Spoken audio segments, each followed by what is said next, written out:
भाजपा नेते बबनराव लोणीकर यांनी जे आहे ते एका टीकेकराला उत्तर देताना असं बोलले की जे तुझ्या बापाने पेरणी केले ते मोदी सरकारने पेरणीला पैसे दिल्याचं असं वक्तव्य केलं आहे।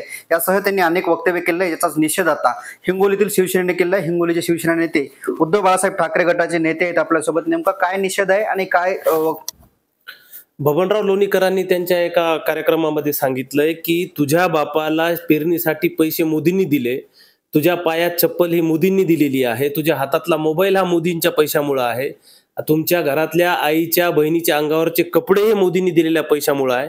मला आपल्या माध्यमातून सांगायचं आहे की तुमच्या घरचे पैसे किंवा मोदीच्या बापाच्या घरचे पैसे तुम्ही शेतकऱ्यांना दिलेले नाहीत। शेतकऱ्यांच्याच पिकाला तुम्ही हमी भावात तुम्ही वचन दिलं होतं, त्याचेच पैसे कापले तुम्ही। लाडक्या बहिणींचे पैसे कापले, एकीकडून पैसे काढायचे आणि दुसरीकडून द्यायचे आणि परत जाहीर वाच्यता करायची की आमच्यामुळे आहे। अरे आमच्यामुळे तुम्ही आहेत, तुमच्यामुळे शेतकरी नाही आहेत।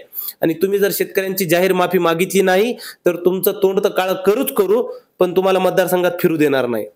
आणि हेच बबनराव लोणीकर आहेत की ज्यांनी चतुरेश्वर साखर कारखाना पूर्ण गिळून टाकलेला आहे। शेतकऱ्यांकडून कारखान्यासाठी जमिनी गोळा केल्या, शेअर गोळा केले आणि त्याच्या जीवावर हे उड्या मारत आहे। नेमका चतुरेश्वर कारखाना हा नेमकं प्रकरण काय? चतुरेश्वर कारखाना त्यांच्या मतदारसंघामध्ये चतुरेश्वर सहकारी साखर कारखाना म्हणून होता।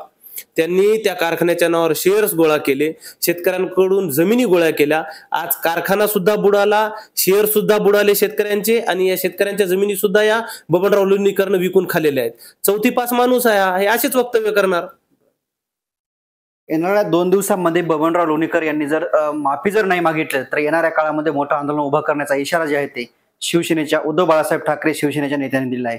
कॅमेरामन ज्ञानेश्वर वानखेडेसह मी रमेश चेंडके, टीव्ही 9 मराठी, हिंगोली।